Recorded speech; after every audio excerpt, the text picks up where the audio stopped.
touched on it briefly when this team doesn't shoot well, the problems that they have. Not having Bobby, how difficult is it for this team to overcome a rough shooting night? Well, here's kind of an interesting stat for you. Obviously, Bobby hasn't played one conference game, and he's third on the team in assists. I mean, that's he was, but that's living life in your rearview mirror.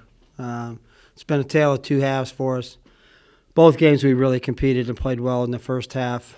Second half, in both games, we got like I think in the Green Bay game, I think it was a 7-minute spell where we had 8 possessions, 5 turnovers, 3 missed shots, and the game was over. In the Milwaukee game, we had it down to, I think at the 16-minute mark, it was 6 points. We had 2 possessions, and then we followed it up with 4 turnovers. Game over. So it's not like, I was pretty happy at how we competed defensively during that time. But if you go on the road and shoot 34%, you're not going to be successful. And that's exactly what happened in those 2 games. That being said, what do you want to see from these guys in the last 2 games before coming? Just compete. We want. I just want us to continue to get better. Where there's times that I guess the discouraging thing for me is that there's times that we're really, really good. There were times against Milwaukee and against Green Bay that we just played terrific basketball, and now we can get to come home for 2 games against 2 good opponents, and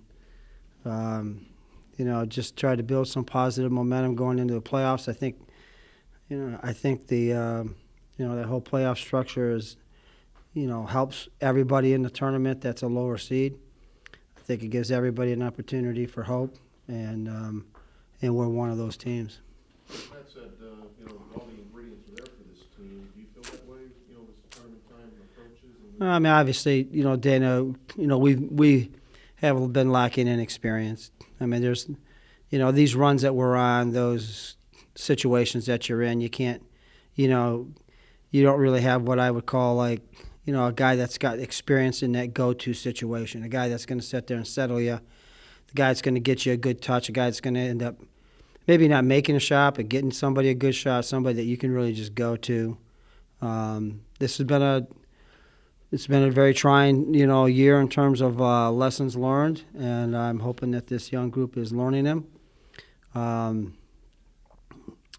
think it's clear that, we have missed Bobby. I mean, that's, probably the understatement. Obviously, it's senior night on Saturday, and it'll be probably more emotional for me with him than any other kid that I've ever coached. And it's not because of the fact that, he's the best player I ever coached, but he might be the best person that I've ever coached. And the fact that he's had to go through this year of missing 7 weeks at the beginning where we didn't have a chance to enjoy him and have him. And then obviously to miss the whole conference season. There's sometimes in life that you hear that cliche that life's not fair. And it has not been fair to that kid. With that being said, a medical hardship that is probably not going to happen. I'm not going to close the door on it. It's not likely to happen. What's his actual status right now? John, without, relaying any kind of breaking any kind of a medical, I don't know, whatever, the HIPAA, whatever, but he has a broken foot. And it's a fracture he's still in a boot. So, he's been x-rayed and x-rayed and x-rayed, and that young man has a basketball future, and he's going to be playing next year someplace. And he's gotten a lot of attention from a lot of different people along those lines in terms of after YSU basketball. And that's our primary concern right now is that, he can get to end of March and April, if you will, and be 100% for tryouts and 100%, good for him. Now, you might say, well, could you have rushed him back? I'm not even touching that. This is totally about that guy. And like I said, it'll be hard for me on Saturday because he's good people. I mean, you guys have interviewed him. He's just, life's not fair. And we've all been on that unfair side of life with circumstances. And hopefully this is one that's made him a better person.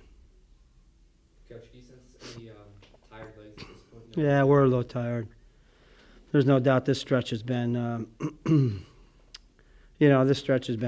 brutal. You play Tuesday. We had a horrific trip to Green Bay. It took us 12 hours to get there. Could have bust. Got there, and obviously then you're playing Saturday, turn around playing Monday. Wright State's been off for 5 or 6 days, and you turn around and Wright State and Northern Kentucky have been off since I think Friday or Saturday. If you're turning around and playing, so if you really, count it out, you're playing 4 games in 7 days. So,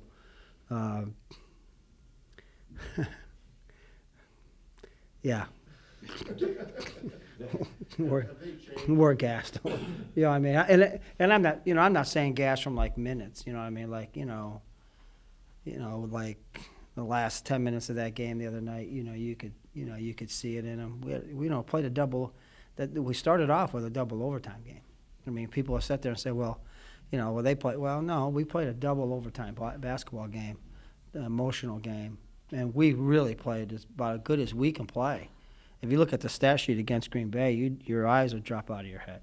We shot like 55 from the floor, like 51 from the 3, 85 from the.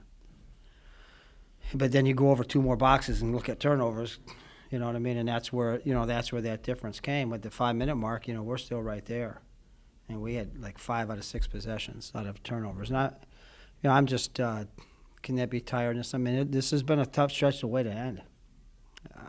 I'm not going to go there. You mentioned, Go ahead. You mentioned that 12-hour trip. Was that unusually long? Did you guys run the problems? Yeah. Got stuck in Chicago. Our flight was delayed 7 times. Yeah. So we were supposed to get in there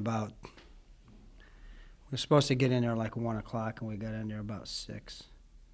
And it was just, delayed after delay after delay after delay. We were lucky to get there. We thought we were leaving 4 guys behind, and they were going to have to take a car. So, but that's life. It is what it is. You can't. Green Bay didn't feel bad for us. Has Wright State, since last time you played them 4 weeks ago, they changed much? No, they're the same. You know what I mean? It's they're a great defensive team. They're gonna clutch and hold. You're not getting any clean cuts to the off the ball. They're, I think, a little bit better than they had been in the last couple of years, maybe offensively.